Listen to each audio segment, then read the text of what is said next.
noite, igreja. É bom estar na casa de Deus, ouvir que existe uma grande esperança, e a esperança que temos, que estudamos durante toda essa semana, foi que em breve Jesus voltará. Bom, nós iremos estudar nesta noite um tema muito importante da Bíblia: novos céus e nova terra. Como será aquele lugar tão glorioso, tão esplendoroso, onde habitaremos com o Senhor face a face? E para isso eu quero orar, para começarmos a estudar a palavra de Deus. Por isso feche seus olhos, curva suas frontes e vamos falar com o nosso Deus. Senhor nosso Deus e nosso Pai, obrigado, Senhor, porque estamos hoje, Senhor, no seu santo dia, na sua igreja, para estudarmos a sua palavra.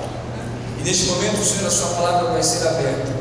E convidamos então, Senhor, a presença do Espírito Santo, para que possa iluminar a nossa mente e para que possamos compreender as verdades relatadas na tua palavra. Que o Senhor possa nos abençoar em nome de Jesus. Amém. Bom, o que vamos falar é sobre os novos céus e uma nova terra. Para isso eu quero convidar a você a abrir a sua Bíblia no livro de 2 Pedro, capítulo 3, verso 13. 2 Pedro, capítulo 3, verso 13. Quando falamos sobre a volta de Jesus, quando falamos sobre o retorno de Jesus, como imaginamos esse momento? Como esperamos esse retorno? Esperamos um momento onde encontraremos o Senhor Jesus nos ares. Esperamos um momento onde aguardaremos Jesus com som de trombeta, com a voz do arcanjo Miguel. Esperamos um momento onde passearemos com Ele em um lugar onde habita a justiça. Mas esperamos também ver como será então habitar nessa nova Jerusalém, nessa nova terra. Em 2 Pedro, capítulo 3, verso 13, está relatada uma grande promessa que Jesus nos fez, uma grande esperança que temos como adventistas do sétimo dia. E eu quero ler com você 2 Pedro, capítulo 3, verso 13. O texto diz assim: nós, porém, segundo a sua promessa, esperamos novos céus e nova terra, nos quais habita o que, irmãos? Justiça. Ontem estudamos sobre o juízo de Deus. Vemos e vimos também que existe muita injustiça neste mundo, mas a promessa onde Pedro nos fala é que nesse novo céu e nessa nova terra habitaria a justiça. Seria um lugar onde teria paz, harmonia, um lugar onde literalmente veríamos a face do nosso Deus. Bom, como você imagina esse reencontro com o Senhor? Como você imagina esse momento onde você literalmente irá ver o próprio Jesus? Como será então esse momento glorioso? Bom, vamos estudar um pouquinho sobre a Nova Jerusalém. Abra sua Bíblia lá no livro de Apocalipse, capítulo 21. Como será este lugar? Como a Bíblia descreve este lugar? Livro de Apocalipse, capítulo 21. Iremos ver então como está descrito a Nova Jerusalém, como João vê esta localidade, como será ali, aquele local. Apocalipse capítulo 21, verso 12. Olha como João vê. Tinha grande e alta muralha, 12 portas, e junto às portas 12 anjos, e sobre elas nomes escritos, que são os nomes das 12 tribos dos filhos de Israel. Ali tem 12 portas, e cada um com os 12 nomes das tribos de Israel. Verso 16. A cidade é quadrangular, de comprimento e largura iguais, e mediu a cidade com a vara até 12.000 estádios. Isso equivale a 2.200 quilômetros, e o seu comprimento, largura e altura são iguais. Olha o verso 18. A estrutura da muralha é de jaspe, também a cidade é de ouro puro, semelhante a vidro límpido. Olha o verso 21, como descreve essa cidade. As 12 portas são 12 pérolas, e cada uma dessas portas de uma só pérola. A praça da cidade é de ouro puro, como vidro transparente. Verso 23. A cidade não precisa nem do sol nem da lua para que lhe darem claridade, pois a glória de Deus a iluminou, e o cordeiro é a sua lâmpada. Esses textos revelam um pouquinho de como será aquele lugar, de como será viver em um lugar onde literalmente as ruas são de ouro, onde os valores são invertidos. Aqui vivemos e damos muita importância ao ouro, mas lá pisaremos nas ruas de ouro. O verso 25 diz que as suas portas jamais se fecharão de dia, porque nela não haverá noite. E o verso 20, capítulo 22, verso 1, declara: então me mostrou o rio da água da vida, brilhante como cristal, que sai do trono de Deus e do Cordeiro. Você já pensou como é este lugar? Você já parou para pensar de como será morar em um lugar onde tudo brilha, onde tudo é ouro, é pedras preciosas? Você já parou para pensar de como será tão bom estar perante o nosso Deus em um lugar maravilhoso? Será um momento onde encontraremos o nosso Senhor Jesus, um momento onde a paz reinará, um momento onde nos alegraremos com o próprio Cristo. Mas o que não haverá ali naquela nova terra?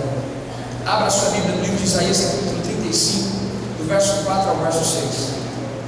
Livro de Isaías, capítulo 35, versículo 4 ao versículo 6. Quando eu olho para essas promessas que Jesus fez, e a maior promessa de que Ele voltaria para buscar, nos levar a um novo lugar, a uma nova terra, um novo céu, quando eu leio esses versos, eu entendo que ali será um lugar precioso. Isaías capítulo 35, do verso 4 ao verso 6, diz assim: dizei aos desalentos de coração: sede fortes, não temais, eis o vosso Deus, a vingança vem, a retribuição de Deus, Ele vem e vos salvará. Então se abrirão os olhos dos cegos, e se desimpedirão os ouvidos dos surdos, os coxos saltarão como cervos, e a língua dos mudos cantará, pois águas arrebentaram no deserto, e ribeiros no rio. Essa promessa deveria se cumprir com a igreja, mas com a igreja, qual igreja? A igreja depois de Babilônia. A promessa que Isaías fala não é sobre a Nova Jerusalém de primeira circunstância. A primeira circunstância era uma promessa de que depois que eles voltariam de Babilônia, se eles obedecessem à palavra de Deus, se eles fossem fiéis às promessas de Deus, assim seria essa localidade. Mas porque eles foram rebeldes, a promessa não se cumpre com Israel. A promessa então não se cumpriu com quem? Com a igreja. Essa promessa vai se cumprir na nossa vida. A gente olha muitas pessoas doentes. Hoje mesmo tivemos um funeral aqui nesta igreja, momento de dor e de tristeza, mas sabemos de que neste lugar onde iremos habitar com o Senhor, não haverá dor, não haverá morte, não haverá tristeza, porque habitaremos com o Senhor. E olha, onde existe Deus, onde existe o Senhor Jesus, onde existe o Espírito Santo, só há alegria. É por isso que, quando lemos esses textos, entendemos a importância disso. O que faremos lá? Isaías 65, do verso 21 ao verso 23. Abre lá. Livro de Isaías, capítulo 65, do verso 21 ao verso 23.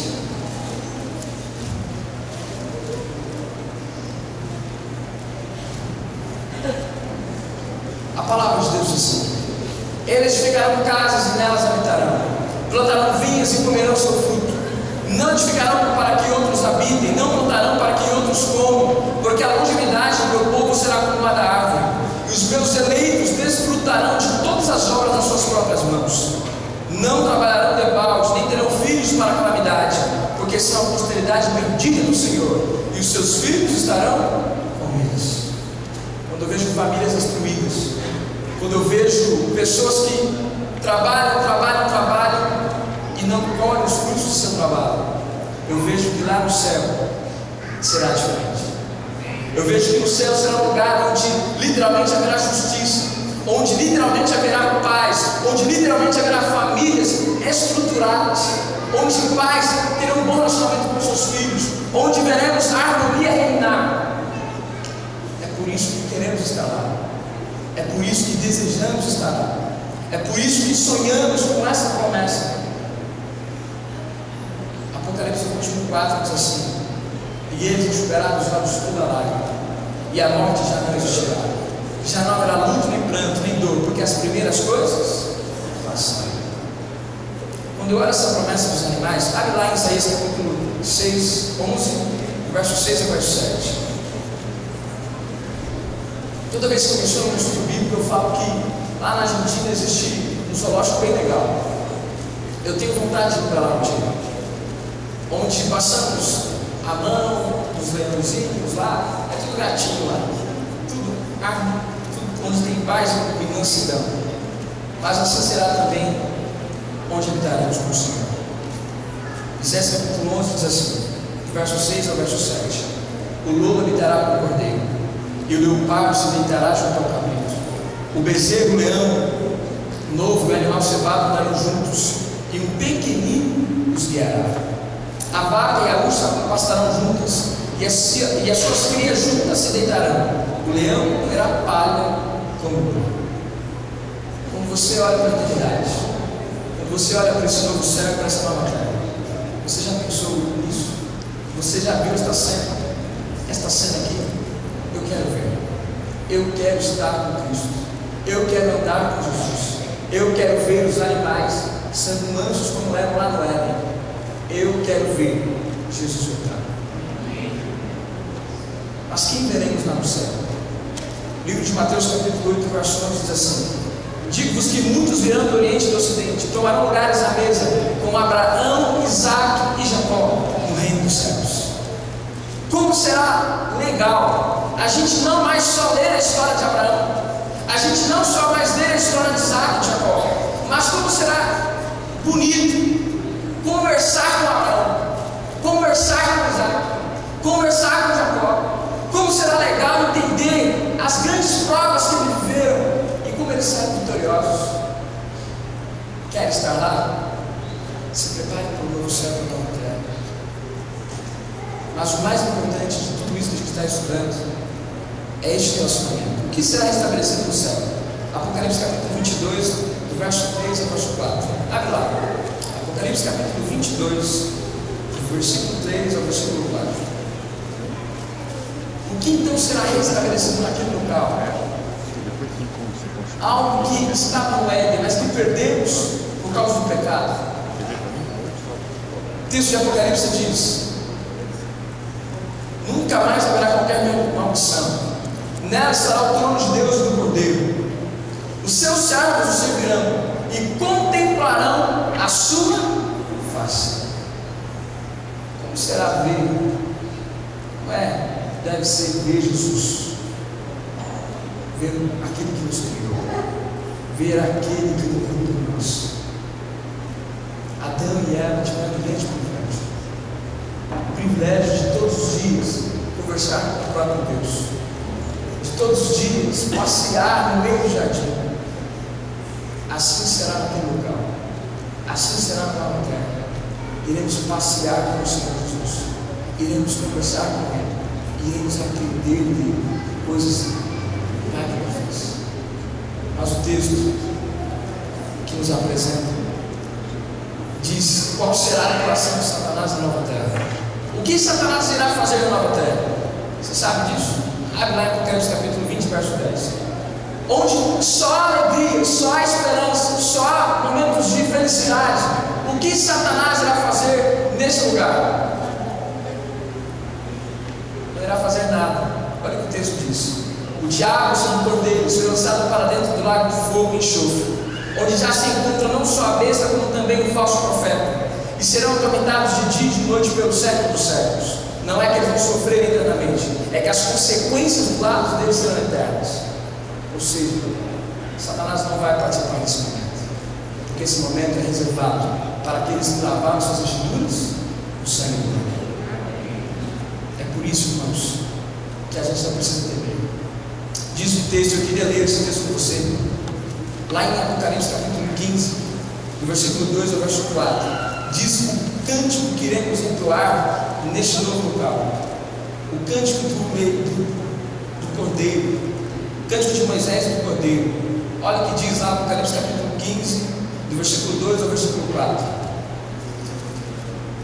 Vi como um mar de vidro, mesclado de fogo, e os vencedores da besta, da sua imagem, o número do seu nome, que se achavam em pé no mar de vidro, tendo harpas de Deus, entoavam um cântico de Moisés, servo de Deus, e o cântico do Cordeiro, dizendo: grande e admiráveis são as tuas obras, Senhor Deus Todo-Poderoso, justo e verdadeiro são os teus caminhos, ó Rei das nações.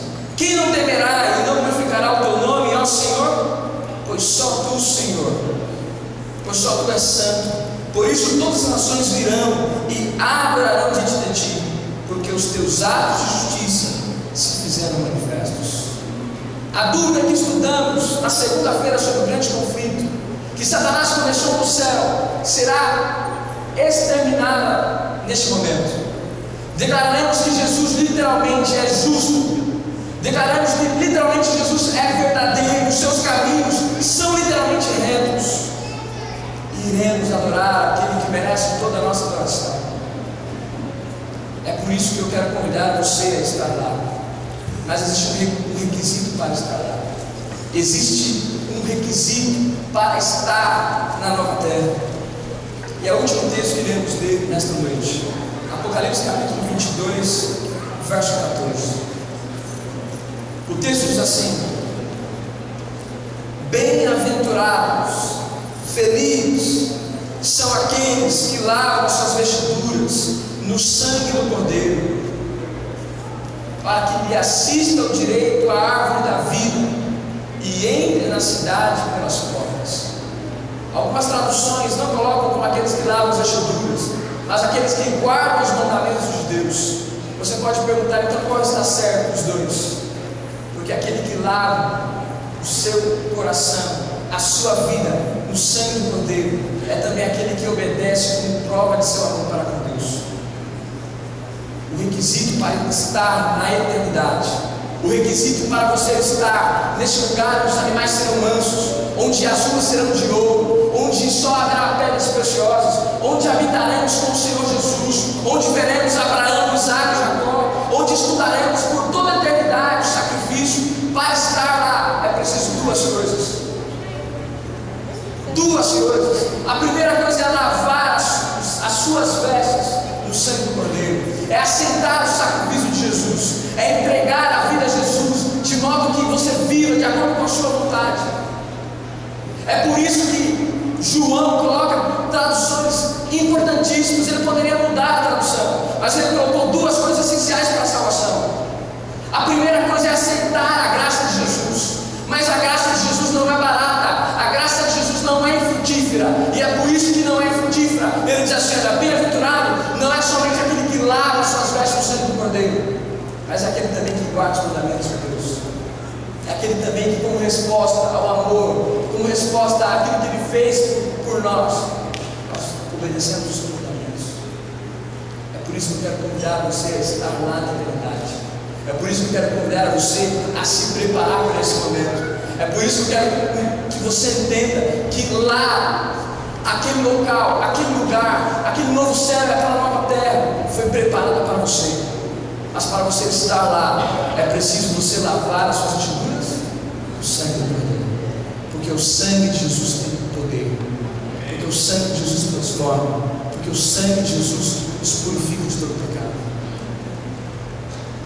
Nessa noite eu queria convidar você a tomar essa decisão. Uma das nossas irmãs que estarão se batizando amanhã, ela, antes de se tornar adventista, eu a conheci em março deste ano. Eu vim fazer a Semana Santa e nesse momento eu a havia conhecido. Esta irmã, ela começa então a vir todos os dias. Eu lembro que todos os dias ela estava vindo à Semana Santa. E ela então decide estudar a palavra de Deus. Esta irmã então decide a entregar a vida dela a Jesus. E eu lembro que numa sexta-feira, a fazer o apelo do batismo, ela vem aqui à frente e entrega a vida a Jesus. Mas por que ela faz isso? Porque ela entendeu que morar aqui não é vantagem. Ela entendeu que estar neste mundo, estar vivendo uma vida neste local, não é benéfico algum, não tem benefício algum. Esta irmã, antes de se tornar adventista, já guardava o sábado. Amém? Amém. Esta irmã conheceu a igreja adventista pela TV Novo Tempo. E a primeira igreja que ela viu foi esta igreja. E ela entrou à igreja e ouviu os sermões, e ouviu a palavra de Deus sendo pregada, como talvez ela nunca houvesse ouvido e ouvido. Portanto, ela entra na igreja e aceita Jesus. E eu tive o prazer de dar o primeiro instrumento para ela. Eu quero convidar a irmã Margarida, bem na frente. Amanhã a irmã Margarida vai se batizar. A influência de uma TV, a influência de uma vida sincera, de uma pessoa que entregou a vida a Jesus, E olha como é bom, eu estou radiante, porque eu vi a história dela do início, mas não para o fim, porque amanhã não é o fim, amanhã é o começo, para se preparar para esse novo lugar. E você? Você também quer estar ali? Você também quer entregar a sua vida a Jesus? Assim como você, irmã Margarida, existe uma irmã hoje que decidiu entregar a vida a Jesus ao santo batismo. E eu quero, neste momento, além de orar por você, entregando sua vida a Jesus e pedindo as bênçãos de Deus para a sua vida, logo após essa oração, iremos ver o batismo da nossa irmã Rosilene. Se coloquemos em pé então para orarmos a Deus, e após finalizaremos então a cerimônia batizal.